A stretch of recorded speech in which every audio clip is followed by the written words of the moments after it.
જય સ્વામિનારાયણ મિત્રો, આજે હવે આપણે ગ્રામરની અંદર આગળ જોઈએ છીએ. તો આગળ એડિટિંગ નામનું એક ટોપિક છે, જેની અંદર ખાલી જગ્યાઓ પૂછાતી હોય છે.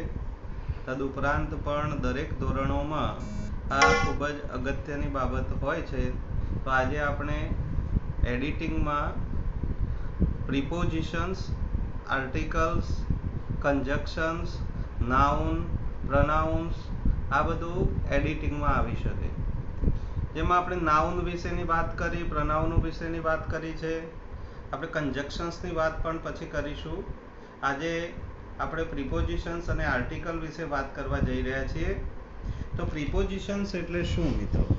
તો આપણે આગળ જોયું કે પ્રિપોઝિશન્સ એટલે નામયોગી અવ્યય. આનો ઉપયોગ શું? તો આ કોઈ સ્થળ અથવા સ્થાનના સૂચક શબ્દો છે, જે સ્થળ અથવા સ્થાનનો નિર્દેશ કરે છે. એમાં આપણે સૌથી પહેલા ઓનના ઉપયોગો જોઈએ. ઓનનો મતલબ થાય છે ઉપર. કોઈ પણ ઉપકરણ જો ચાલુ કરવું હોય તો એવા સંદર્ભમાં આપણે ઓન શબ્દનો ઉપયોગ કરીએ છીએ. તથા એક વસ્તુની ઉપર બીજી વસ્તુ ચીપકેલી હોય તો બંને સ્પર્શેલી હોય તો પણ આપણે ઓનનો ઉપયોગ કરીએ છીએ. એ સિવાય પણ કેટલાક વિશેષ ક્રિયાપદોની પાછળ ઓન લાગવાથી એનો કોઈ ચોક્કસ અર્થ નીકળતો હોય છે. તો એવા ઓનના ઉપયોગો આપણે જોઈએ. ધારો કે my book is on the table, તો મારી ચોપડી ટેબલની ઉપર છે. There are many trees on the earth. પછી આપણે ઓન ધ ફેન, આ ઉપકરણ ચાલુ કરવા વિશેની વાત આવી. ભાઈ પંખો ચાલુ કરો. I go to school on my foot. હવે આ એક વિશિષ્ટ પ્રયોગ છે મિત્રો. આપણે કોઈ જગ્યાએ જતા હોય ત્યારે જો સાધન દ્વારા જતા હોય તો બાય, પરંતુ ચાલતા જતા હોય તો ઓન માય ફૂટ એવો શબ્દનો ઉપયોગ થાય છે. ખાસ ધ્યાન રાખવું. Don't stop, go on your work. Go ઓનનો આખો મતલબ થાય છે ચાલુ રાખવું. એટલે ક્રિયાપદ સાથે ઓન જોડાઈ એક ચોક્કસ અર્થ બતાવે છે. એ ઓનના ઉપયોગો થયા. હવે આપણે જોઈએ ઓવર. ઓવરનો મતલબ પણ ઉપર થાય, પરંતુ આ બંનેમાં શું ડિફરન્સ છે? તો પેલી વસ્તુ એકબીજાને અડકેલી છે, જ્યારે આ એકની ઉપર બીજી છે પણ બંને સ્પર્શેલી નથી. એનો મતલબ બંને વચ્ચે ડિસ્ટન્સ છે, ત્યારે ઓવરનો ઉપયોગ થાય. આપણે એક્ઝામ્પલથી સમજીશું. The plane is flying over the green fields. એટલે કે પ્લેન ખેતરો ઉપર ઉડી રહ્યું છે પણ ખેતરને સ્પર્શતું નથી, એની ઉપર છે. The fan is over my head. પંખો મારા માથા ઉપર છે. તો now I will over my speech. હવે ઓવર એટલે પૂર્ણ કરવું, એવો પણ એક સંદર્ભ વપરાય છે કે હવે હું મારી સ્પીચ પૂરી કરીશ. એ પછી મિત્રો અબોવ. અબોવનો અર્થ પણ ઉપર થાય છે. એક વસ્તુની ઉપર બીજી વસ્તુ ટીંગાડેલી હોય ત્યારે અબોવનો ઉપયોગ કરવાનો છે. ધારો કે આપણે જોઈએ કે the clock is above the poster. દિવાલ ઉપર જોઈએ તો પોસ્ટર લગાડેલું હોય ને એના ઉપર ઘડિયાળ હોય તો આપણે એવું કહીએ કે the clock is above the poster. Answer the above questions. પેપરમાં આવે સૂચના પણ હોય કે ભાઈ ઉપરના પ્રશ્નોના જવાબ આપો. એ પછી મિત્રો છે અપ. અપનો ઉપયોગ પણ થાય છે ઉપર. પણ આમાં શું ડિફરન્સ છે? આ ચારે ચાર શબ્દો ઉપરના સંદર્ભમાં છે, પણ ઉપર જવાની ગતિ દર્શાવવા માટે આ અપ શબ્દનો ઉપયોગ થાય છે. He is climbing up the tree. તે ઝાડ ઉપર ચઢી રહ્યો છે. આ ચઢવાની ગતિ બતાવવામાં આવે છે એટલે up. Stand up in the corner. ખૂણામાં ઊભો થઈ જાય. તો અહીંયા એક ક્રિયાપદ સાથે અપ જોડાઈ ચોક્કસ અર્થ બતાવે છે. એ સિવાય આપણે જોઈએ તો ઇન. ઇનના ઘણા બધા અર્થ છે. મધરના ભાવાર્થમાં સ્પષ્ટ થાય છે, પણ એના ઉપયોગો આપણે જોઈએ તો ધારો કે I have a pen in my pocket. મારા ખિસ્સામાં પેન છે. She is in the kitchen. પછી I am studying in standard 10. તો ઇન એટલે માં, અંદર, એવા સંદર્ભમાં લઈએ છીએ. Birds build there nest in the tree. હવે આ એક વિષય કે પક્ષીઓ પોતાનો મારો વૃક્ષોમાં બાંધે છે, એવો અર્થ લેવાનો છે. આપણે ઘણા બધા લોકો અહીંયા ઓન મૂકી દેતા હોય છે, ઓન ધ ટ્રી. પણ આપણે જોઈએ કે ઝાડની ઉપર મારો નથી બાંધતા, ઝાડની અંદર મારો બાંધતા હોય છે. પછી હી લીવ્સ ઇન અહેમદાબાદ. આ પણ એક વિશિષ્ટ ઉપયોગ કહી શકાય, કારણ કે મોટા શહેર, મોટા દેશ કે મોટા ખંડ કે ઉપખંડોનું નામ આવે ત્યાં જ ઇનનો ઉપયોગ આવતો હોય છે. નાના સ્તર, ધારો કે સોસાયટીનું નામ, એરિયાનું નામ અથવા ગામનું નામ હોય તો ત્યાં એટ મૂકવું પડે છે. હી લીવ્સ એટ કણભા એમ કહેવાય. પણ અહીંયા હી લીવ્સ ઇન અહેમદાબાદ, કારણ કે અહેમદાબાદ એક સિટી છે. ઇન્ટુ, ઇન્ટુનો મતલબ પણ માં અંદર જવાની કે પડવાની કે આવવાની કે ગતિ દર્શાવતા શબ્દો માટે વપરાય છે. ઇન્ટુ અને ઇન પણ સરખા છે, પણ આમાં ગતિનો એક અલગ ડિફરન્સ હોય છે. ધારો કે he jumped into the river. Jump into નદીમાં પડવાની ગતિ બતાવવાની છે. Close the box and put into the fridge. Box બંધ કરો અને એને ફ્રીજમાં મૂકો તો ઇન્ટુ આવે. પછી બાય, બાયના પણ ઘણા બધા ઉપયોગો છે. દ્વારા, વડે, થી. પૂર્ણ ભવિષ્યકાળની અંદર અમુક સમય સુધીમાં કામ પૂરું થઈ જશે એવું બતાવવા માટે. અને બાય આપણે પેસિવ રચનામાં પણ સંયોજક તરીકે લઈએ છીએ. મિત્રો અહીંયા જોઈએ, I go to school by bus. કોઈ પણ વાહન દ્વારા મુસાફરી કરતા હોય ત્યારે by bus, by train, by plane એવા શબ્દોનો ઉપયોગ થાય છે. He will have come by 5 o'clock evening. અહીંયા વિલ હેવ કમ પૂર્ણ ભવિષ્યકાળ સૂચવે છે કે સાંજે 5 વાગ્યા સુધીમાં તે આવી જશે. ભવિષ્યકાળમાં ક્રિયા પૂર્ણ થઈ જશે એવું બતાવવા માટે પણ બાયનો ઉપયોગ થાય છે, સમય નિર્દેશ કરવા. A letter was written by my father. આ પેસિવ રચના છે. He was welcomed by rose flowers. તેનું સ્વાગત રોઝ ફ્લાવર દ્વારા કરવામાં આવ્યું. એ પછી મિત્રો વિથનો ઉપયોગ જોઈએ. વિથ એટલે પણ દ્વારા, વડે, ની સાથે. કોઈ સાધનની મદદથી, કોઈ ટૂલ્સની મદદથી આપણે કામ કરીએ ત્યારે વિથનો ઉપયોગ થાય છે. ધારો કે he broke the glass with the ball. એને બોલ વડે ગ્લાસ તોડી નાખ્યો. I always write with a blue pen. હું હંમેશા બ્લુ પેન વડે લખું છું. She goes to school with her friends. કોઈની સાથે જવાનું હોય, કોઈની સાથે કામ કરવાનું હોય તો પણ આપણે વિથનો ઉપયોગ કરી શકીએ છીએ. મિત્રો એ પછી જે એટ, એટ એટલે ની તરફ ના અર્થમાં વપરાય છે. સમયની આગળ પણ એટનો ઉપયોગ ખાસ જોવા મળે છે. અને આપણે આગળ જોયું તેમ સ્થાન અને સ્થળ અથવા સ્થાન બતાવવા માટે પણ એનો ઉપયોગ છે. એક્ઝામ્પલથી સમજીશું. Look at me. મારી તરફ જુઓ. લુક એટ નો મતલબ થાય ની તરફ.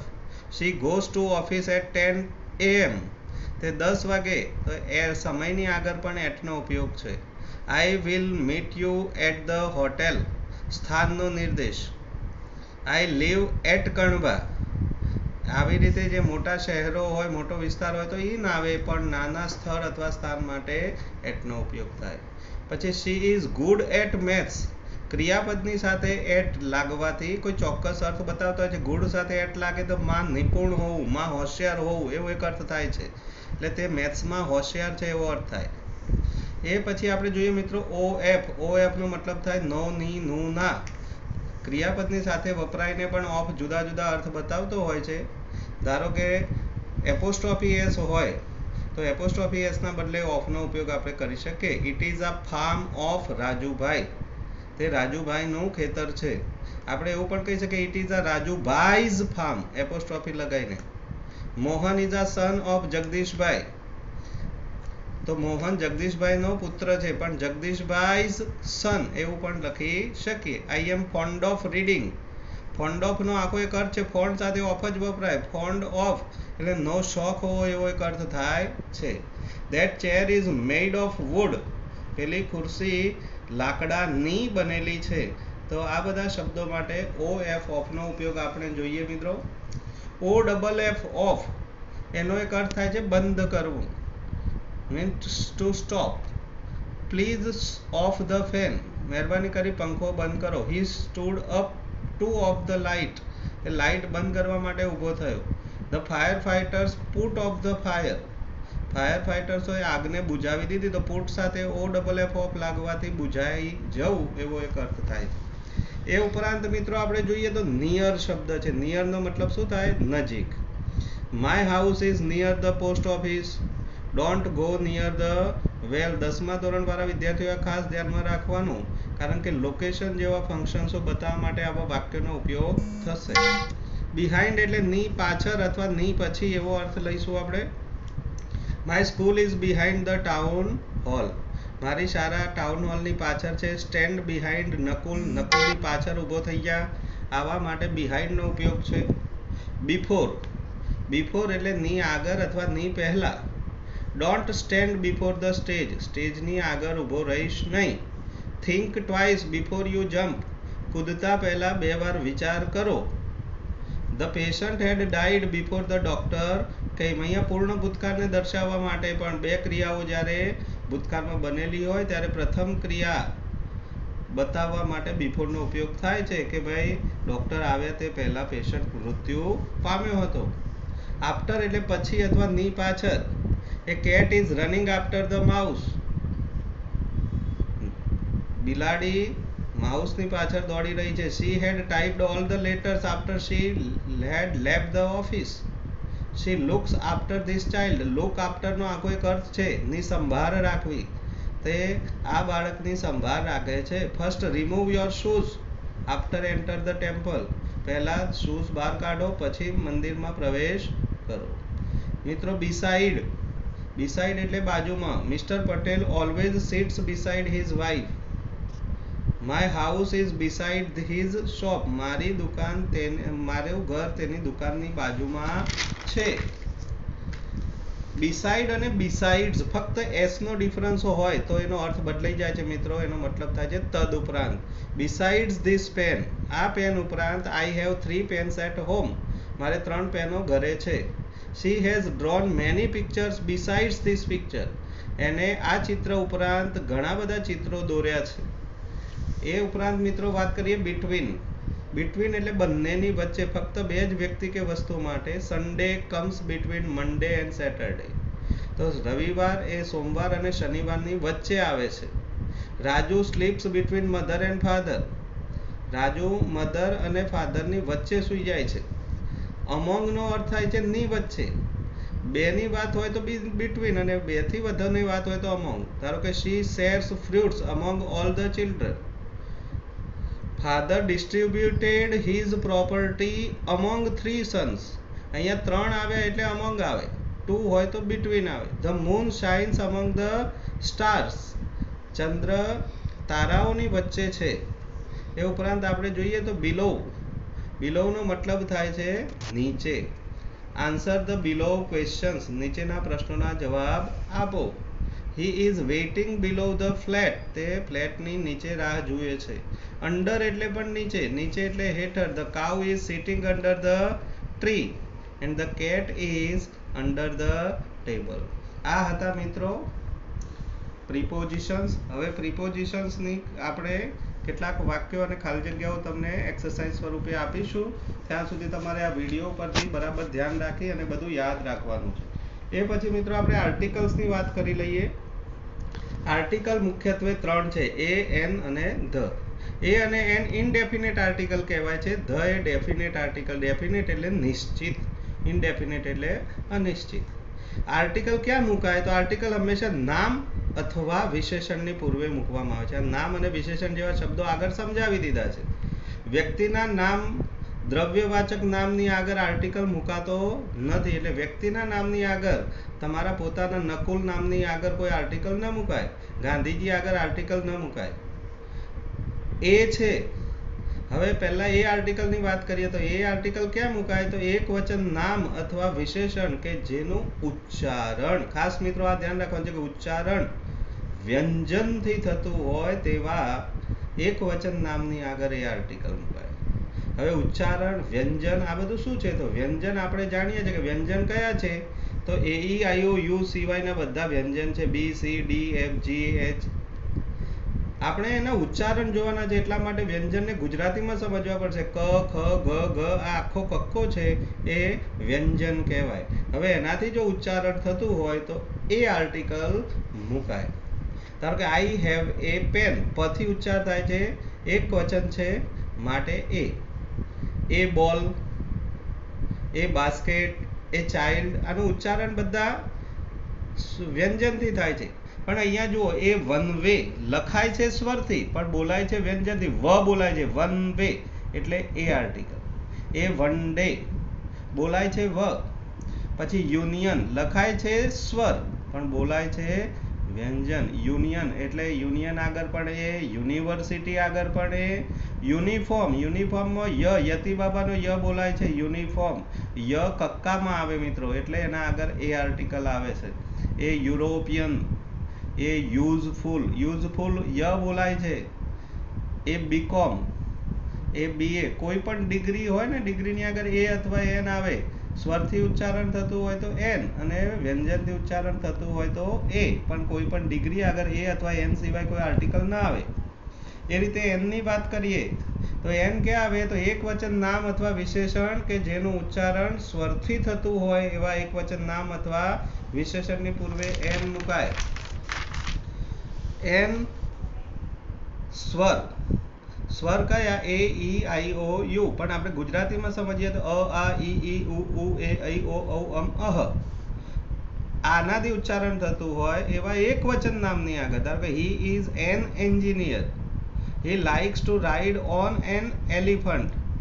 તો એલિફન્ટ, એન્જિનિયર એ સ્વરથી ઉચ્ચારણ છે. એમ ઓરેન્જ, આઈડિયા, ઇન્જર્ડ, આ બધા સ્વરથી ઉચ્ચારણ છે. અહીંયા તમે જુઓ કે એસટી બસ લખાય છે એસ, લખાય વ્યંજન, પણ બોલાય છે સ્વર, માટે એન. એન ઓનેસ્ટ, તો an honest. An honourable, an hour, an SSC, an HSC, આ બધા બોલાય છે સ્વરથી, માટે એની આગળ એન આર્ટિકલ આવે. An MBBS, an MCom. પછી મિત્રો આપણે ધના ઉપયોગો જોઈ લઈએ કે આ એ અને એન એક વચન છે એટલે એક વચન આગળ જ આવે. પણ ધ છે ને, એ ધ એક વચન આગળ પણ આવે અથવા બહુવચન નામ આગળ પણ આવી શકે. બહુવચન હોય તો આંખો મીચીને ધ જ મૂકી દેવાનું, પરંતુ એક વચન હોય તો એના માટે કેટલાક નિયમ આપે છે. ધારો કે એક જ નામનો ઉલ્લેખ બીજી વાર થાય ત્યારે ધ આવે.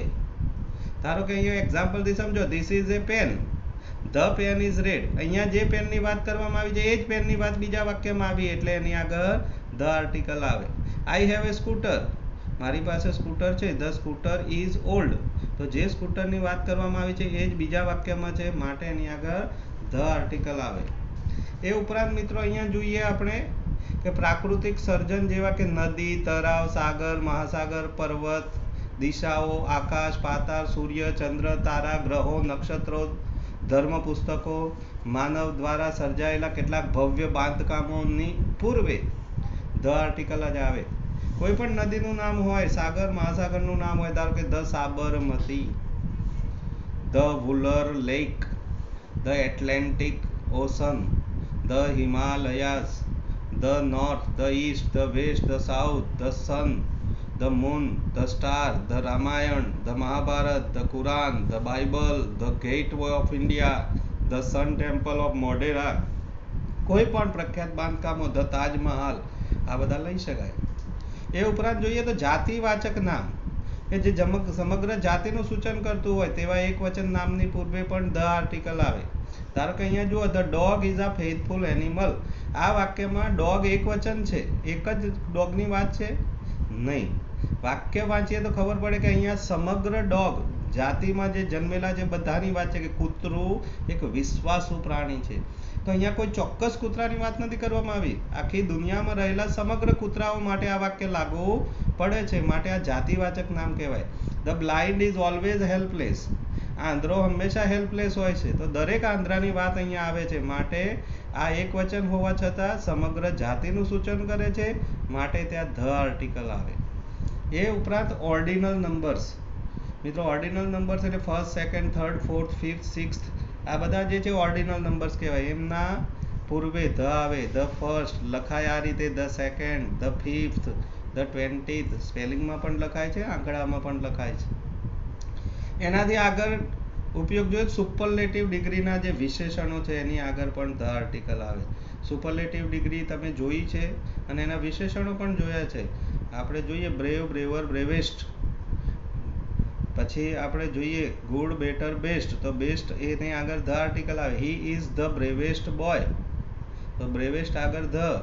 The peacock is the most beautiful bird, તો મોસ્ટ બ્યુટીફુલ એક વિશેષણ છે સુપરલેટિવ ડિગ્રીનું. He is the longest person of the world, તો ધ લોંગેસ્ટ. એ સિવાય કોઈ ચોક્કસ સ્થાન અથવા સ્થળની પૂર્વે પણ ધ આર્ટિકલ આવે છે. જો ચોક્કસ સ્થાન બતાવતું હોય, ધારો કે હી સ્ટૂડ ઇન ધ કોર્નર, તો ખૂણો એક ચોક્કસ સ્થાન થયું માટે the article. My bag is on the table, મારી બેગ ટેબલની ઉપર છે, એ પણ ચોક્કસ અર્થ છે મિત્રો. તો આ રીતે આપણે અહીંયા આર્ટિકલ અને પ્રિપોઝિશન્સની વાત કરી. આના વિશેની તમને એક્સરસાઇઝ આપવામાં આવશે. અહીંયા આપણે ગ્રામર પૂરું કરી અને હવે ટેન્સીસની વાત કરીશું. પછી આપણે આગળ જોઈશું. જય સ્વામિનારાયણ.